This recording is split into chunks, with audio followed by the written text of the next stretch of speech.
Doniyor. Welcome to this video thought leadership series on AI Innovators. Tell us a little bit about yourself, where you work, and what your role is. Hi, Derek. Thanks for having me. My name is Doniyor. Like you said, I'm head of engineering at Papercup for past 5.5 years.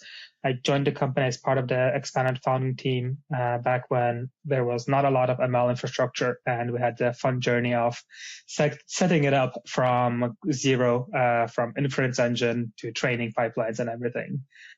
So I've had a lot of joy in that. Awesome, man.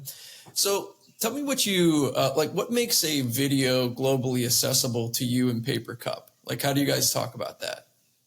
For us, a video is globally accessible when it can reach as many people as possible in as many languages as possible. And it is catered to the region. So even if you say Spanish, there's so many different locales of Spanish. There's Catalan Spanish, and there's Latino Spanish, and variety of different other types. And when we work with our customers, we, precisely target specific regions rather than a general one language type. So not only do you have hundreds of languages, but on top of that, you have thousands of locales that you could be targeting, as the lexicon of people can be vastly different. And just like slang, even I think in the US, East Coast versus West Coast, or, in our British English and so on, this exists in every other language as well. Got it. So what's the difference between a caption, a subtitle, and a dub in your perspective? Those are different ways of achieving localization. They differ obviously in the medium, right? You have caption and subtitle, which are different text-based mediums. One is just trying to convey the information. It doesn't necessarily have to be exactly what is said on screen. It can be an interpretation. And the other one is verbatim, what's there. While a dub, a dub is not just a translation, it is an adaptation of the source and to the target audience. And this goes back to the question of, locale specific or region specific, or just in general language specific things. And this is making sure idioms are translated correctly. Just because you have a phrase in English and you're trying to localize it to a different region, if you do a literal translation, you're going to lose the joke, right? Or a metaphor or whatever else is the original authors are trying to convey. And that's why it's called adaptation, not translation, because you are adapting it to the region. Makes sense. Would you say then a caption is for accessibility in the native language, and then a subtitle is the translation to do the localization? Or how do you guys talk about it, at Papercup? Because there's some confusion around what those two things are. I think you can have maybe terminologies against those things, which one is what, but in the end of the day, the customer will still dictate to you what they want, right? They might say it's captions, but they want subtitle, and you don't want to argue with them, and you just give it to them what they ask. But I think for us, yes, I think essentially subtitle is the transcription of it. The only kind of caveat for it is you need to time code it correctly, and you cannot have more than, if we're using Netflix's guidelines for subtitles, you cannot have more than an amount of words per subtitle, and you have to break it apart in a certain way, etc. But yeah, both are great ways to achieve accessibility. Awesome. So let's talk a little bit more about dubbing, like the process to be able to use artificial intelligence like Papercup does to create an AI, dub. How does that happen? Give us as much insight as possible into that. Yeah, it's a multi-chain process of many machine learning models. At the core, in the beginning, you have to start with a transcription, as you need the text in order to translate it. There are speech-to-speech systems, but they are still in very early stages. So we're going to talk of a classical approach, or that this is, let's call it classical in a sense for the industry, where you start with a transcription. After you have the transcription, you apply some form of translation. It can be one of the classical machine learning based models, the Google Translate or any of those varieties. or you can have LLM-based ones now, which are very popular. Both have ups and downs. Some are better at one thing, others are not. It's something that we internally constantly A/B test and try to figure out for what genre which one is better. And it also depends on the customer requests of what kind of translation they want. As if we're working with financial, educational videos and things like that, they would typically request more verbatim translations rather than adaptation, right? And that's kind of where it feeds into our underlying architecture of which translation layer we use. Once we achieve the translation layer, then we move to the text-to-speech model. And the text-to-speech model will take the text, additional information that we either have it from our ASR provider or we have our human-in-the-loop system to validate is we have the speaker information, as we want to make sure we assign the right voice to the right character. As you will have multiple scenes with variety of people, you want to account for all the different personas. And that has been quite challenging for certain customers. You know, we have videos which have 50 characters, 60 characters, and it's just exhausting to get that many voices and to find that much variety of voices, especially if like everybody sounds pretty similar, but you still want to create that ambiance of a chatter going on and all these things. And once that's done, we adjust the speech layer to be appropriate to the video. Because we work with video, we have more constraints than a traditional text-to-speech model. Because not only do we have to match what's on the scene, it has to be appropriate to the character. You know, if you see somebody whose voice you would expect to be deep, you don't want to assign them a high-pitched voice. It's just going to take out the viewer out of the experience, right? So it goes through process of having a human in the loop who validates that all those things have been done correctly. And then we'll have another QC process where it's validated for the customer. As we focus on delivering a very high quality product to our customers, which can guarantee, you know, that the translation has been validated, that the speech has been validated, and it's a big part of our kind of product is giving the customer the assurances. As you know, with the modern LLMs, that there have been cases where people have introduced these models into the wild without necessary checks and balances, and there have been repercussions. And when you're working with also sensitive content and you're trying to educate the customer, in our case, one of our, you know, well advertised, I guess at this point is like Bloomberg is one of our big customers. You do not want to get financial information wrong, right? You're trying to provide access to globally across the world to people, the financial literature. If you get the interest rates had been decreased instead of increased, and that information is pretty bad to send out. Right. Yeah. Makes sense. So let's talk a little bit more about the tools. You mentioned like AI models for transcription, for translation, obviously to generate, you know, voices. Like, what's your favorite tools? You guys are building some closed source stuff, but is there anything open source that you'd recommend? I think I have a fatigue of tools in AI world at this point. 1,000 models available. As I think especially last year was worse. This year it's a bit toned down, I would say, at the moment. But last year, every week you're like a new model, a new tool, LangChain, LangFlow, LangThat, this, that. But I think all of them have been pretty interesting to play with. My favorite right now, on a personal level, is a Suno AI. I don't know if you use them. They are for song generation, and I've been using them for a lot of company and non-company related things, as they can generate songs with lyrics and everything, and you can give the lyrics. And recently I had a long tenured member of the team leave, so I wrote a song for him with the tool to give him a farewell song. And I've been writing lullabies for our baby with the song as well. So very cool tool. But if we're talking more seriously in terms of you know, production grade environments in a company, I'm very glad to finally see much more mature or more energy behind serverless GPU options out there. I think when we started 4 or 5 years ago, and we're trying to like put these models and have them run in production. It was a very costly endeavor. And because we're in early stages, our utilization is pretty low as well. So we don't have crazy amount of baseload, but we're still paying a lot of money to cloud providers to have our models running. And especially if your team is producing constantly new models, new checkpoints, and you want to be A/B testing them and with different users or any of the cloud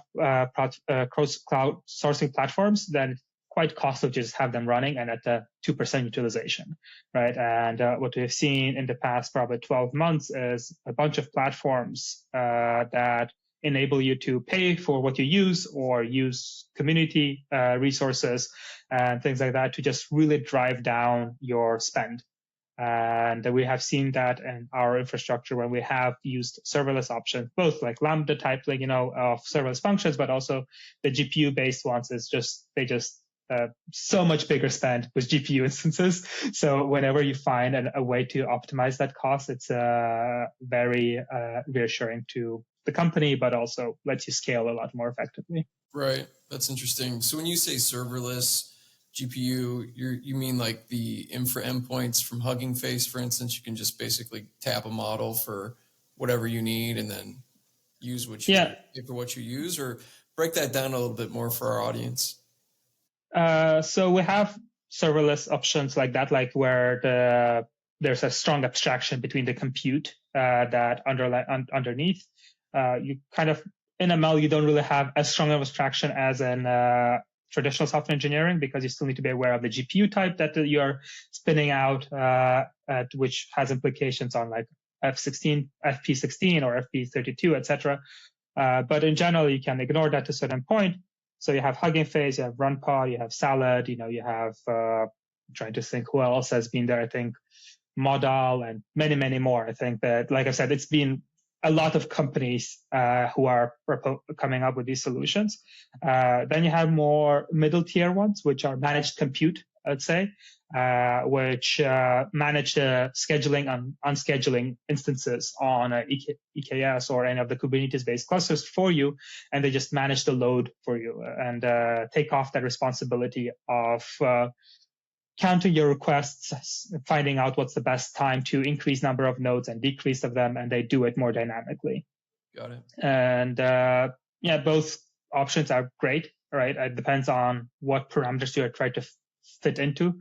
Particularly for us, one of the important things is batch management, as audio generation is still not the fastest. It hasn't received as much attention as text-based or video or image-based models, which have been optimized by the community quite a lot. In our use case, models typically are autoregressive, which means that they can be pretty slow sometimes, or you require a very hefty GPU in order to accelerate it. Or you need to have a crazy developer who knows CUDA really, really well to optimize it, which is very hard to find. And so we rely on large batches to accelerate the processing time. And the initial batch management was written by me 5 years ago. It's still in our code base. It's still what is running our inference. And when we integrated with the serverless options, they don't have the same precision level of batch management. So we still do the batches in application code and then send it over to a serverless option. As we have like window size and minimum batch, maximum size, listen to SQS, Redis, etc. So it has different abstraction layers to be able to deal with a variety of options we have on our infrastructure. Okay, interesting. If you recommended, for instance, your top open source models for transcription, translation, even voice generation, like synthesis, people are getting started, what would you recommend? I think for transcription at this point, the de facto has been Whisper. I think Whisper has been just took over as soon as it came because it was so much better than whatever else is open source out there.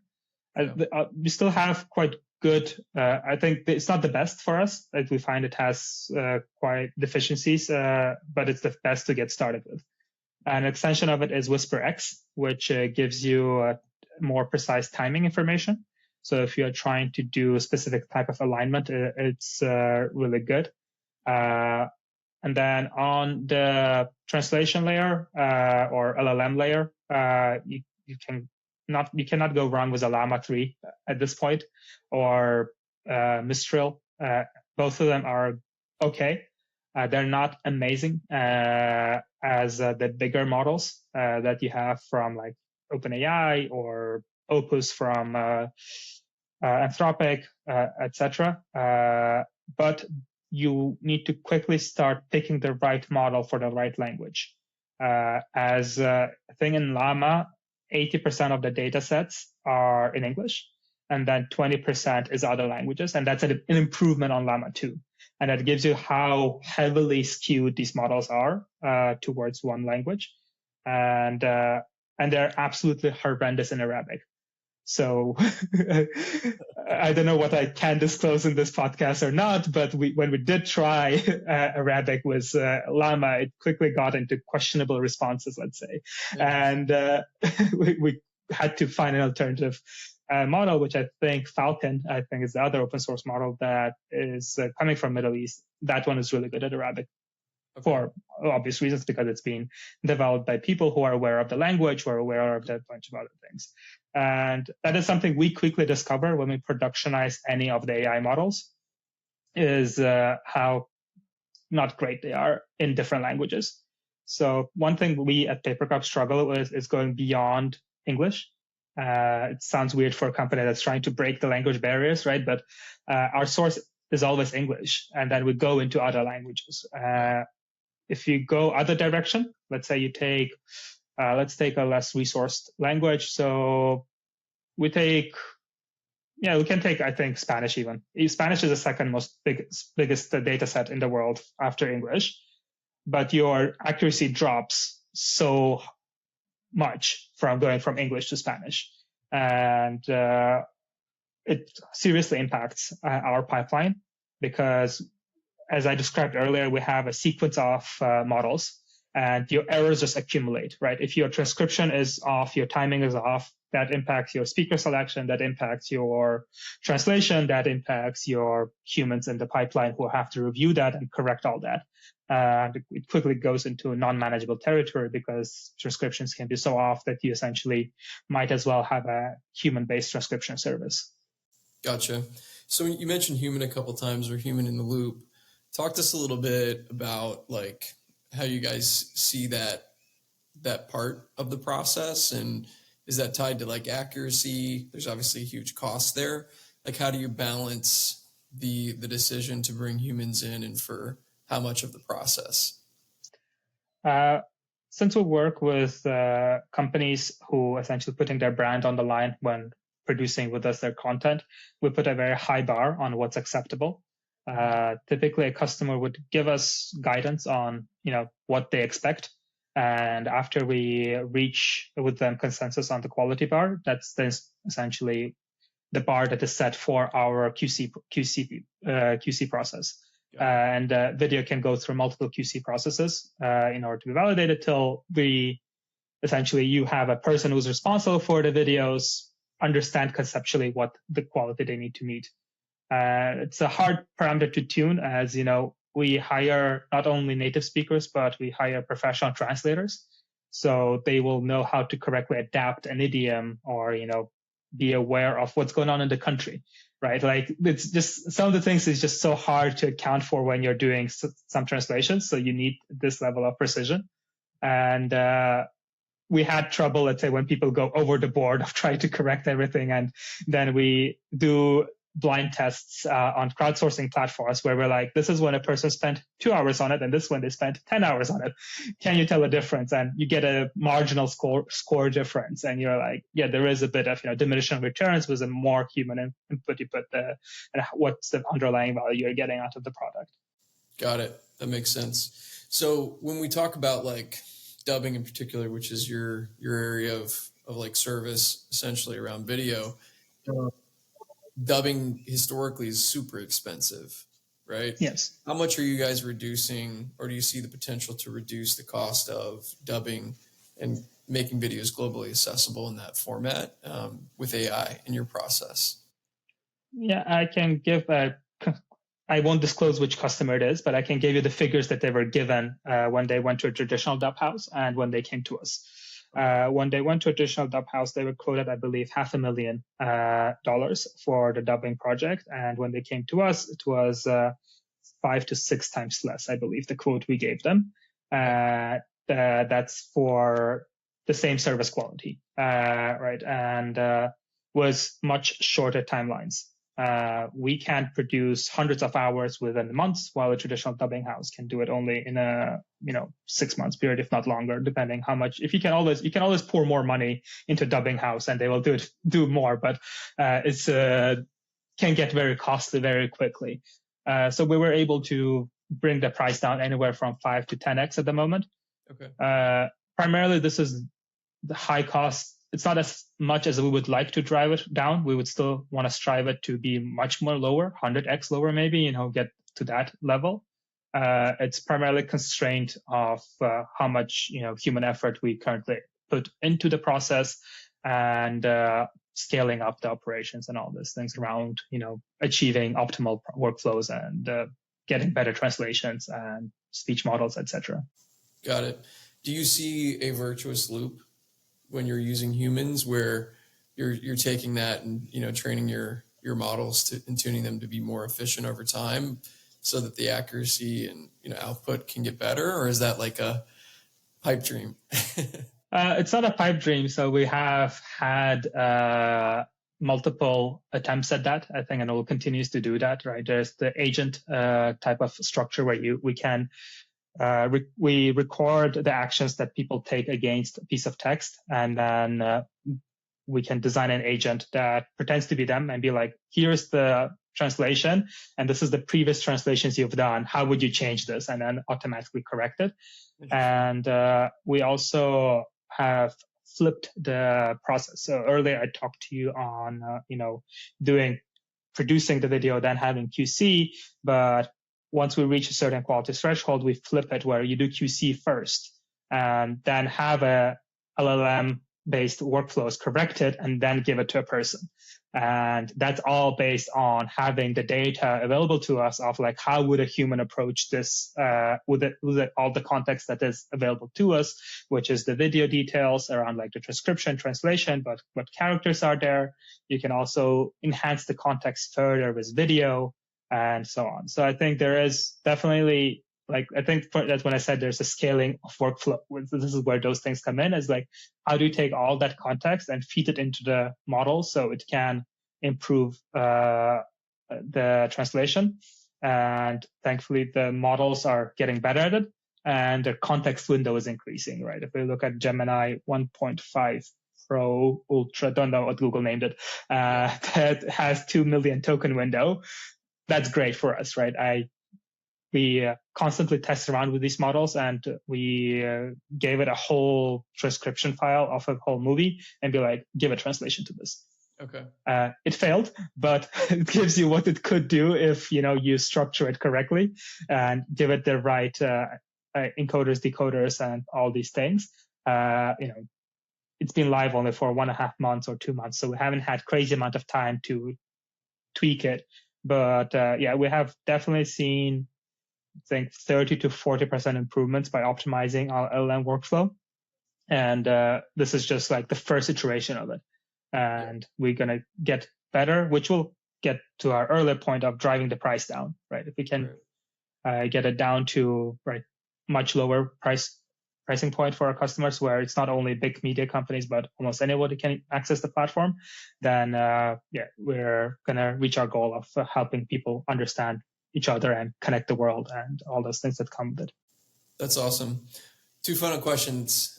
Multimodal versus GPTO, which is the same model trained on everything, image, voice. Like, do you see that as the future versus the approach currently, that you guys are taking with ASR and LLM and, then speech to text, text to speech? Like, where do you put your bet?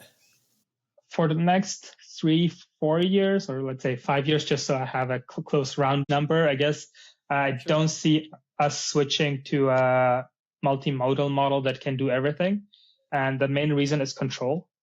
So when we have in our production, let's say, transformer-based models similar to speech models, similar to what all these LLMs are built on. And what you really struggle with is getting the right output out of it, because they don't typically have it's very black box, right? You don't have precise controls of like knobs here or this parameter and so on. Just give it the tokenized input and you like pray that it will give you the right output.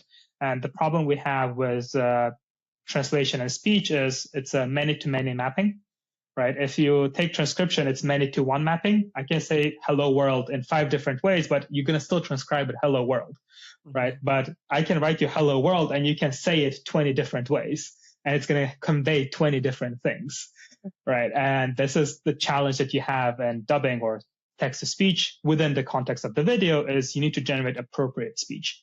And that's why right now I would say in the short term, I think I would go with our approach of having segregated models. In the long term, as these models get better and improve the context window and all these things, then probably they will incorporate certain level of control as well. Then we can see these models excel at this kind of work. Very cool. So last question around innovation. So is there a future where Papercup is the dubbing model for the world and you can basically turn it on and it dubs, speaks anything and makes it, relevant for any listener? Like, is that the big vision, or what do you see coming around the corner for you guys and just in general in the voice space? Yeah, I think that's definitely the aspiration we have of being the dubbing layer of the world. And for me, it kind of comes from a personal, desire as well, as somebody who grew up in a multilingual country and grew up watching a lot of dubs because we didn't have access. Well, my country doesn't produce good content, at least back then. So I'm very familiar with this field. I have used our services to convey videos to my close family members. I watched the video on, I think, ASAP Science, and it was in English, and my in-laws don't speak English. And I was like, this is really good video. They need to watch it. And I pushed it through the system, got a German translation and showed it to them, and they watched it. It's a very powerful thing to be able to do, which, many people don't have that access to. And information is a massive privilege, right? And to be able to increase exposure of people to it. Obviously, there's the entertainment piece, entertain, but education is a massive thing that we could push to the next level as well, right? Courses, your Coursera's, your Khan Academies, and so on. Right now, they're in limited set of languages. Having them available in all the languages would just empower so many future generations. Love it. Doniyor, appreciate your time, man. Super interesting perspective on video accessibility globally, dubbing in particular. So appreciate you sharing, and keep up the good work at Papercup. Yeah, thank you for having me.